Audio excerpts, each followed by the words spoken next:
like you can just make people aware that when you ingest something, you ingest a lot of things. So the kind of social anthropology I do is really focuses on like Western culture, and I really do focus on how science works and how industry works and how they co-work.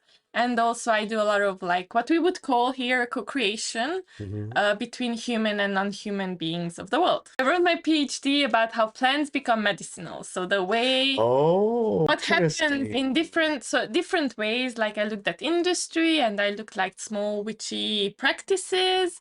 So how these plants end up to become part of our bodies and then co-create our bodies, right? So I try to look it from the plant's perspective, because there are really cool plants that would grow in the middle of like huge cultivations, and like people would pick them and then sell them for the industrial thing to make herbal medicines. And yeah, so I actually was thinking when after talking to you that my conclusion was about ingestion and how what do we ingest when we ingest a herbal tea, for instance. And like my conclusion was that you can look at all this like work and industrial practices or witchy practices, because I would interview witches who would like talk to the plants and talk to the forest and so on. And I worked in industry stuff where they would do the research on like the oils in the plants, and some industrial things would write love on their pills.